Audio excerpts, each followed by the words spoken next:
क्या आप भी ऐसी बर्गर पैटी बनाना चाहते हैं जो बाज़ार वाली पैटी की तरह टेस्टी हो, अंदर से जूसी हो और वैसी ही क्रिस्पी हो जैसी हम बाज़ार से लेकर आते हैं? तो ये वीडियो आपके लिए है। आप ना सिर्फ घर पे ये पैटीज़ बहुत आसानी से बना सकते हैं, बल्कि इसको 2 महीने के लिए सेव करके भी रख सकते हैं। बहुत ही कम चीज़ों के साथ, बहुत कम वक्त में और बहुत ही आसानी के साथ आप ये ढेरों ढेर पैटीज़ घर पर बना सकते हैं। तो चलिए फिर जल्दी से वीडियो को स्टार्ट कर लेते हैं। बिस्मिल्लाहिर्रहमानिर्रहीम, अस्सलाम वालेकुम, welcome to Blue Pen Kitchen. कैसे हैं आप सब? उम्मीद है कि सब ठीक ठाक होंगे। मज़ेदार सी होममेड बर्गर पैटीज़ बनाने के लिए मैंने यहाँ पे आधा किलो चिकन ले लिया है। कुछ इसमें चेस्ट के पीस हैं और कुछ थाइस के पीस हैं। थाई और चेस्ट दोनों का चिकन मिला के लेना तो पैटीज जो है वो बड़ी जूसी बनती हैं। अब इसके अंदर डालेंगे 1 टीस्पून नमक, हाफ टी स्पून इसके अंदर कुटी हुई लाल मिर्च डाल देंगे,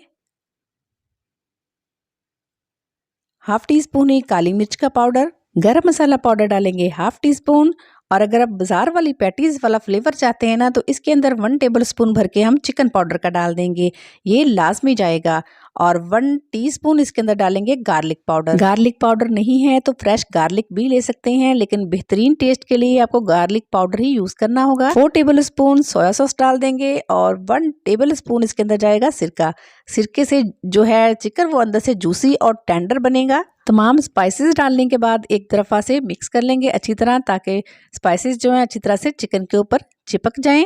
इसके बाद हम इसके अंदर बाइंडिंग के लिए डालेंगे ब्रेड क्रम्स। ब्रेड क्रम्स डालेंगे 1 से 1.5 कप। मैं यहाँ पे फ्रेश ब्रेड क्रम्स का यूज कर रही हूँ। अगर आपके पास नहीं है तो आप 4 से 5 स्लाइसिस ब्रेड के तोड़ के वो भी इसके अंदर डाल सकते हैं। एक दफ़ा से फिर से मिक्स कर लेंगे और इसको हमने पीस लेना है। अगर तो आपके पास बड़ा चॉपर है तो एक ही दफ़ा में डाल के अच्छी तरह से पीस लें, अगर नहीं है तो पोर्शन करके 2 से 3 दफ़ा में चिकन को ना पीस लें। तो यहाँ पे देखिए कि मैंने भी 3 पोर्शन में करके ये चिकन को पीस लिया है और अब अच्छी तरह से इसको मसल के गूंद लेंगे। जैसे हम डो गूंदते हैं ना उसी तरह से अच्छी तरह से मिक्स कर लेंगे, ताकि तमाम स्पाइसेस जो हैं आपस में कंबाइन हो जाएं। क्योंकि हमने 3 पोर्शन के अंदर इसको पीसा है ना, तो सारे स्पाइसेस आपस में मिक्स अप होने चाहिए। पैटीज के मिक्स को स्टे देने की जरूरत नहीं है, आप फौरन से पैटीज बना सकते हैं। तो यहाँ पे मैंने एक पेपर शीट ले ली है और उसके ऊपर ऑयल लगा के अच्छे से ग्रीस कर लिया है। यहाँ पे मेरे पास है एक कटर, जिसकी हेल्प से हम कबाब को शेप देंगे।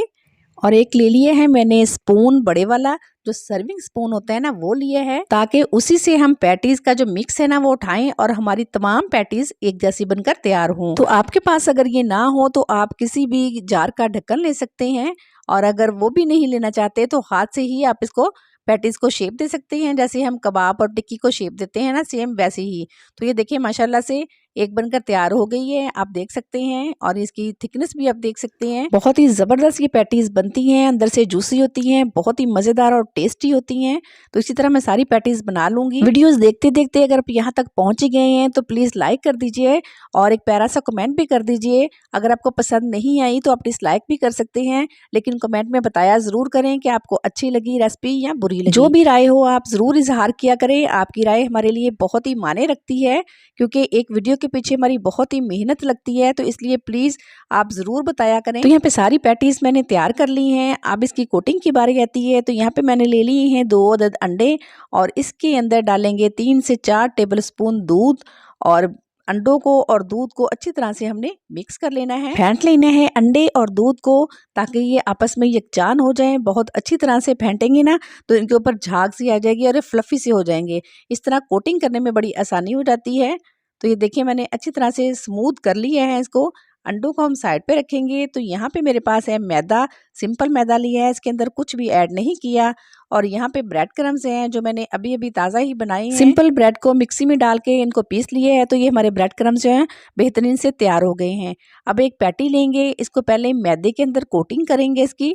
तो ये देख सकते हैं आप, हल्का सा प्रेस करके इसको कोटिंग कर लेंगे। एक्स्ट्रा मैदा जो है हमने झाड़ देना है और फिर इसको अंडे के अंदर डिप करना है। तो अंडे देखिए माशाल्लाह से कितने फ्लफी से हमने बीट किए हैं ना, तो बड़ी आसानी से ये कोटिंग हो जाएगी। मैदे और अंडे की कोटिंग करने के बाद अब इसके ऊपर ब्रेड क्रम्स लगाएंगे।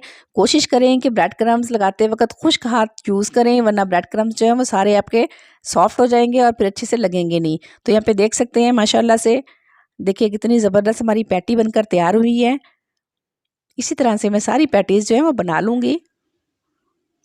तो यहाँ पे देख सकते हैं कि सारी पैटीज़ पे मैंने कोटिंग कर ली है। कोटिंग करने के बाद अब इसको बारी आती है फ्रीज़ करने की। तो यहाँ पे मैं आपको बता दूं कि फ्रीज़ इसको कैसे करना है और कितने अरसे के लिए आप इनको स्टोर करके रख सकते हैं। अगर आपके पास कंटेनर है तो आप उसमें भी रख सकते हैं, अगर कंटेनर नहीं है तो कोई बात नहीं। इसी तरह एक प्लेट ले लेंगे और पैटीज़ को अलग-अलग रख के इसके ऊपर एक पॉलीथीन रख देंगे, उसकी शीट बिछा देंगे और उसके ऊपर फिर से हम एक-एक पैटीज़ रख देंगे और ऊपर से हमने पॉलीथीन से इसको कवर कर देना है और कवर करने के बाद हम इसे फ्रीज़र में रख देंगे। और जब ये पैटीज़ जम जाएंगी तो इनको निकाल के हम किसी भी पॉलीथीन बैग में डाल के रख देंगे। तो ये हम 2 महीने तक फ्रीज करके रख सकते हैं और इसको एंजॉय कर सकते हैं। लेकिन मैं इन्हें फ्रीज़र में नहीं रखूंगी क्योंकि मुझे बर्गर बनाने हैं, तो मैं इन्हें फ्राई करूंगी।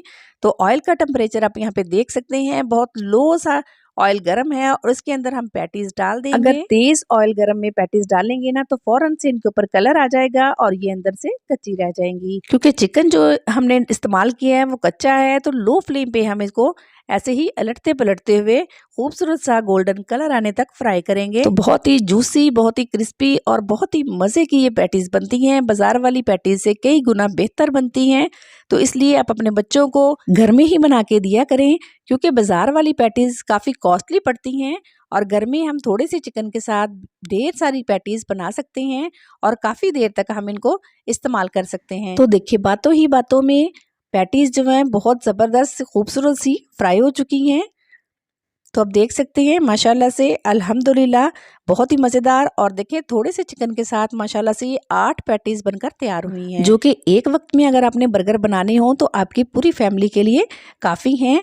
और अगर आपने एक वक्त में नहीं बनानी तो फिर तो आपका बहुत अरसा इस पैटीज के साथ गुजर जाएगा। तो क्रिस्पी देख सकते हैं माशाल्लाह से, आप आवाज़ सुन पा रहे होंगे, इतनी क्रिस्पी और इतनी ज़बरदस्त बनी है कि बाजार की पैटीज भी आप भूल जाएंगे अगर आपने इस तरीके से घर पे बनाई। तो कैसी लगी आपको रेसिपी, कमेंट करके ज़रूर बताइएगा।